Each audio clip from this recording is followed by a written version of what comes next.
അസ്സലാമു അലൈക്കും. എൻ്റെ വീഡിയോയിലേക്ക് എല്ലാവർക്കും സ്വാഗതം.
അതൊന്നും പറ്റിയിട്ടില്ല. ഇതിപ്പോൾ ഞാൻ നല്ലോണം അടിച്ചെടുത്തു. വെള്ളമൊന്നും ഞാൻ അതിൽ കുഴിച്ചിട്ടില്ല. ശരിക്കൊന്ന് മിക്സിയിലിട്ടിട്ട് അടിച്ചെടുത്തതാണ്. ഇനി ഇതിലേക്ക് വേണ്ടത് ഒരു 5 വെല്ലത്തിൻ്റെ ശർക്കരൻ്റെ അച്ച്, 5 ശർക്കരൻ്റെ അച്ചാണ്. അത് ഞാനൊരു 1/4 കപ്പ് വെള്ളം ഒഴിച്ചിട്ട് നല്ലോണം ഒന്ന് ഉരുക്കിയെടുക്കണം. ആദ്യം അതൊന്ന് ഉരുക്കിയെടുക്കാം. ഇത്തിരി വെള്ളമേ ഒഴിച്ചു കൊടുക്കണുള്ളൂ, എന്നാൽ തന്നെ ഉരുക്കി കിട്ടിക്കോളും. ഇനി ഞാനിത് ഈ പാനിക്ക് ഒഴിച്ചിട്ട് നല്ലോണം ഒന്ന് വിരകിയെടുക്കണം. ആ ചക്ക അടിച്ചതാണിത്. ഇതിലേക്ക് ആ ശർക്കര ഉരുക്കിയതും കൂടി ഒഴിച്ചിട്ട് ഗ്യാസ് സ്റ്റൗവിൽ വെച്ചിട്ട് ശരിക്കൊന്നാണ് അരിച്ചെടുക്കുക, വിരകിയെടുക്കുക. അരിച്ചിട്ടാണ് ശർക്കര ഒഴിച്ചു കൊടുക്കുന്നത്. ശർക്കര അതേപോലെ തന്നെ പൊടിച്ചിട്ടാലും മതി, പക്ഷെ കല്ലുണ്ടോ എന്നുള്ള പേടി കൊണ്ടാണ് ഞാനിതിങ്ങനെ ഉരുക്കിയിട്ട് ഇതിലേക്ക് ഒഴിച്ചു കൊടുക്കുന്നത്. ശർക്കര അതിൽക്കിടുകയാണ് ഏറ്റവും ഉത്തമമായത്. എന്നാൽ കുറച്ച് നേരം വിരകിയെടുത്താൽ മതി, കൂടുതൽ വെള്ളമൊന്നും ഇല്ലാതെ പെട്ടെന്ന് ശരിയായി കിട്ടും, ഒന്ന് കുറുകി കിട്ടും. ഇപ്പം എന്തായാലും ഞാനിത് കുറച്ച് നേരം കൂടുതൽ നേരം ഇളക്കണം എന്നുള്ളൂ, എന്നാലും കല്ലില്ലാതെ ആവുമല്ലോ. അപ്പം നല്ലോണം ഒന്ന് വിരകിയെടുക്കുകയാണ് ഇനി ഞാൻ ചെയ്യുന്നത്. ഹൈ ഫ്ലെയിമിലിട്ടിട്ട് തന്നെയാണ് ഞാൻ, നോൺ സ്റ്റിക്കിലാവുകൊണ്ട് അല്ലാതെ അടി പിടിക്കൊന്നും ചെയ്യൂല. അപ്പം ഇനി ശരിക്കൊന്ന് കുറുകി വരുന്ന വരെ ഒന്ന് വിരകിയെടുക്കാം.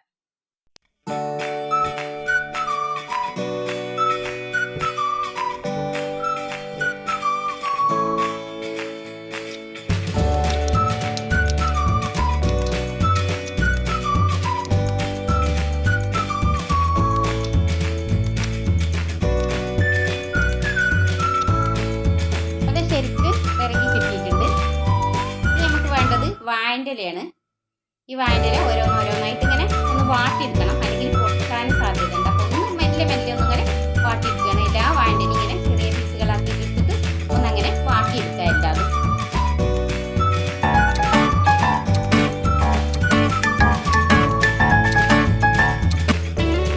ഇലകളൊക്കെ അങ്ങനെ ഓരോന്നായി അങ്ങനെ വാട്ടിയെടുത്തു. പിന്നെ കുറച്ചിലേക്ക് വേണ്ടത് നാളികേരത്തിൻ്റെ ഒരു കപ്പ്, 250 ml കപ്പിൻ്റെ ഒരു കപ്പ് നാളികേരം ചിരകിയതും കുറച്ച് നാളികേരം കഷ്ണാക്കിയതുമാണ് വേണ്ടത്. ഇതല്ലാതെ നമുക്ക് ചെറിയ ചെറിയ പീസുകളാക്കിയിട്ടൊന്ന് മൂപ്പിച്ചെടുക്കണം നെയ്യിൽ.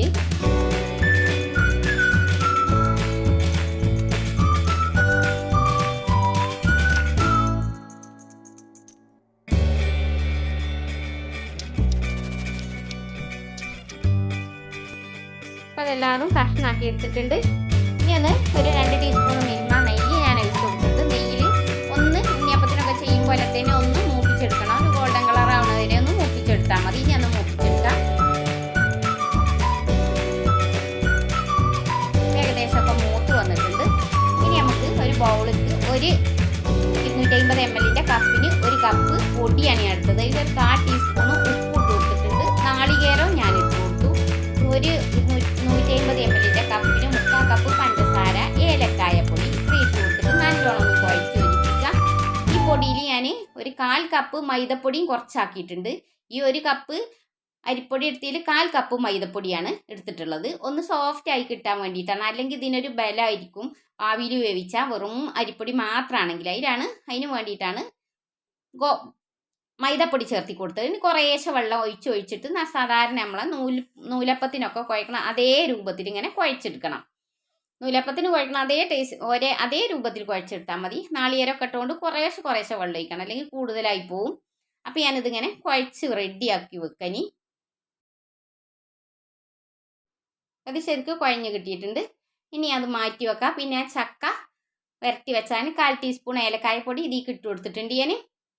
പിന്നെ അതിലേക്ക് ഇട്ട് കൊടുക്കുന്നത് അതേപോലെ തന്നെ 250 ml കപ്പിന് 1 കപ്പ് അരിപ്പൊടി എടുത്തിട്ടുള്ളത്. അതിൽ 1/4 കപ്പ് മൈദപ്പൊടിയാണ് കേട്ടോ, 3/4 കപ്പ് അരിപ്പൊടി. അങ്ങനെയാണ് ഇത് കുഴച്ചെടുക്കുന്നത്. ഇതും തന്നെ അതേപോലെ തന്നെ ശരിക്ക് നേരത്തെ അതേ രൂപത്തിൽ കുഴച്ചെടുക്കുകയാണ് ഞാൻ. കുറച്ചൊക്കെ ഇങ്ങനെ ഉരുട്ടി വെക്കാൻ പാകത്തിലാക്കണം. ഇനി അതിലേക്ക് ഇട്ട് കൊടുക്കുന്നത് ആ മൂപ്പിച്ച് വെച്ച നാളികേരക്കൊത്തും ഇട്ട് കൊടുത്തിട്ട് നല്ലോണം കുറേശ്ശെ ആ പൊടി ഇട്ടിട്ട് കുഴച്ച് കൊടുക്കുക. 250 ml കപ്പിന് 1 കപ്പ് പൊടി തന്നെയാണ് ഞാൻ ഇതിൽ കൊടുത്തിട്ടുള്ളത്. ഇതിൽ കുറച്ച് മൈദപ്പൊടി ഉണ്ട് 1/4 കപ്പ്. അത് സോഫ്റ്റ് ആകാൻ വേണ്ടിയിട്ടാണ്. ഇതെന്തായാലും സോഫ്റ്റ് ആവുകയൊക്കെ ചെയ്യും ചക്ക ഉള്ളത് കൊണ്ട്. പക്ഷെ മറ്റേനാണ് ഭയങ്കര ഉറപ്പ് വരിക. അപ്പോൾ അതിലും ഇട്ട് കൊടുത്തിട്ടുണ്ട് ഞാൻ മൈദപ്പൊടി, ഇതിലും ഇട്ട് കൊടുത്തിട്ടുണ്ട് മൈദപ്പൊടി. ഇനി ഒന്ന് കുഴച്ച് ഇതേപോലെ നല്ല ഉഷാറാക്കിയിട്ട് കുഴച്ച് വെക്കാം. ഇതേ പാകത്തിലാക്കിയിട്ട് കുഴച്ചെടുക്കുക. ഇതിങ്ങനെ അഥവാ കൈ മുട്ടണമെങ്കിൽ കുറേശ്ശെ എണ്ണ പരട്ടി കൊടുത്താൽ മതി. ഇത് രണ്ടും ഞാൻ കുഴച്ച് വെച്ചതാണ്. ചക്ക കൂട്ടിയതും ചക്ക കൂട്ടാതെ മാവ് മാത്രമാക്കി വെച്ചതും മൈദപ്പൊടി അരിപ്പൊടിയും കൂടി. ഇനി ഇത് നമുക്കിങ്ങനെ ഓരോന്ന് 2 ഉരുള ആക്കി വെക്കണം. ആദ്യം ഞാൻ ഈ അരിപ്പൊടി മൈദപ്പൊടി മാത്രം ആക്കിയത് ഇതേപോലെ ഉരുളുരുട്ടി വെക്കുകയാണ് ആദ്യം ചെയ്യുന്നത്. പിന്നെ മറ്റേതും ഉരുളുരുട്ടി വെക്കാം. അപ്പോൾ അത് ഓരോന്നോരോന്നായിട്ട് നമുക്കിങ്ങനെ ഉരുളുരുട്ടി വെക്കാം.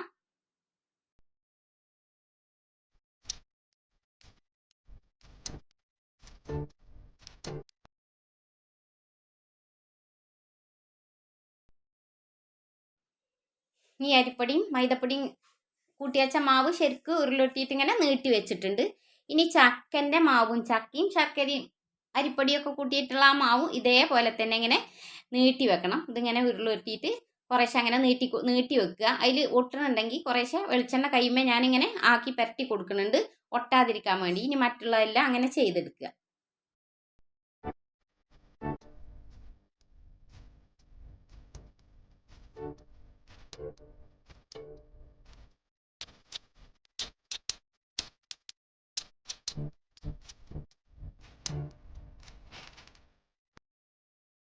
രണ്ട് മാവിന് ഞാൻ ഉരുട്ടിയിട്ട് നീട്ടി വെച്ചിട്ടുണ്ട്. ഇനി ഇത് ഒരു വാഴൻ്റെലിയിൽ പൊതിഞ്ഞിട്ടാണ് ഞാനത് സ്റ്റീമറിലിട്ടിട്ട് വേവിച്ചെടുക്കുന്നത്.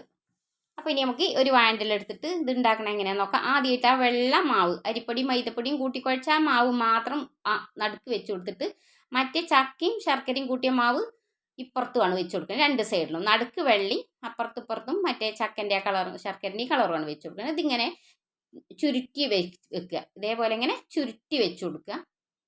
എന്നിട്ട് അങ്ങനെ ഓരോന്ന് ചെയ്തിട്ട് ആവിയിൽ വേവിച്ചെടുക്കുക. വേണ്ട ഇതിൻ്റെ ഉള്ളിൽ ഭാഗം അങ്ങനെ ഒന്ന് അങ്ങോട്ടും ഇങ്ങോട്ടും ഒന്ന് ആക്കി കൊടുത്താൽ മതി. ഇങ്ങോട്ട് പുറത്തേക്ക് വരുന്നുണ്ടെങ്കിൽ ഇനി ഇതേപോലെ മറ്റേല്ലാം നമുക്ക് അങ്ങനെ ചെയ്തെടുക്കാം.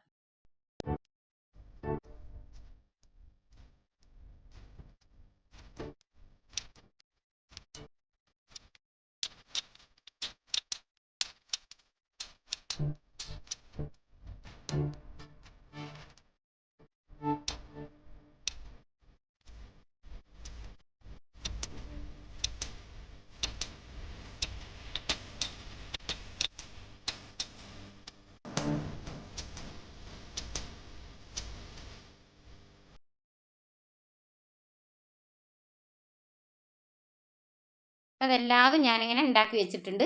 ഇനി ഞാൻ സ്റ്റീമർ അടുപ്പത്ത് വെച്ചിട്ട് അതിൽക്കൊരു കപ്പ് 1.5 കപ്പ് വെള്ളം ഒഴിച്ചു കൊടുക്കുകയാണ്. സ്റ്റീമർ അടുപ്പത്ത് വെച്ചിട്ടുണ്ട്. അതിൽക്കൊരു 1 കപ്പ് വെള്ളം ഒഴിച്ചു കൊടുത്തു. ഇനി വേണമെന്നുണ്ടെങ്കിൽ കുറച്ചും കൂടി വെള്ളം ഒഴിച്ചു കൊടുക്കാം. ഇനി അത് തീ കത്തിച്ചതിന് ശേഷം അതിൻ്റെ മേലെ അത് വെച്ച് കൊടുത്തിട്ട് ഇത് ഓരോന്നായിട്ട് ഇങ്ങനെ അടുക്കി പെറുക്കി അങ്ങനെ വെച്ച് കൊടുക്കുക. 4 എണ്ണം വെച്ചിട്ട് അതിൻ്റെ മേലെ വെക്കുക. പിന്നെ അങ്ങനെയാണ് വെച്ച് കൊടുക്കുക.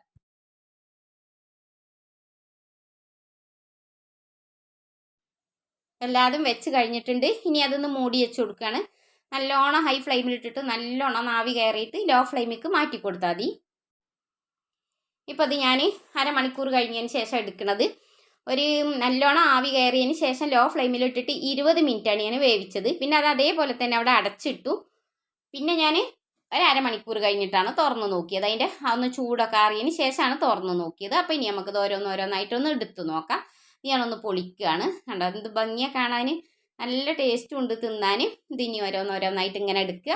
കുട്ടികൾക്ക് ഇത് കണ്ടപ്പോഴേ ഭയങ്കര ഇഷ്ടമുണ്ട് പേരക്കുട്ടിയൊക്കെ. ഇപ്പോൾ ഇഷ്ടം ഉണ്ടാവുമോ എന്ന് എനിക്കറിയില്ല. കാരണം എന്താ വെച്ചാൽ അത് ആവിയിൽ വേവിച്ചതാകുമ്പോൾ ചിലപ്പോൾ എണ്ണയിൽ പൊരിച്ച് കോരുന്ന ടേസ്റ്റ് ഉണ്ടാവില്ലല്ലോ. കണ്ടോ നല്ല ഭംഗിയുണ്ട് കാണാൻ, ടേസ്റ്റും ഉണ്ട്, നല്ല ടേസ്റ്റ് ഉണ്ട്. കുട്ടികൾക്ക് പേരക്കുട്ടിയൊക്കെ നല്ല ഇഷ്ടമായിട്ടുണ്ട്, ടേസ്റ്റ് ഉണ്ട് എന്ന് പറയുന്നത്. നല്ല സോഫ്റ്റുമാണ് ആ മൈദപ്പൊടിയിൽ കൂട്ടിയതുകൊണ്ട്. അപ്പോൾ കുട്ടികൾക്ക് തിന്നാൻ കൊടുത്തു. ഞാൻ കുറച്ച് 15 എണ്ണമാണ് ഉണ്ടാക്കിയത്. ബാക്കിയവർക്ക് തിന്നാൻ കൊടുത്തിട്ടുണ്ട്. കുട്ടികളെ നോക്കി നിൽക്കുകയല്ലേ. അപ്പോൾ ഈ വീഡിയോ ഞാൻ ഇവിടെ അവസാനിപ്പിക്കുകയാണ്. വീഡിയോ എല്ലാവർക്കും ഇഷ്ടമാവുകയാണെങ്കിൽ സപ്പോർട്ട് ചെയ്യാൻ മറക്കരുത്. മറ്റൊരു വീഡിയോ ആയിട്ട് വീണ്ടും കാണാം ഇൻഷാ അല്ലാഹ്.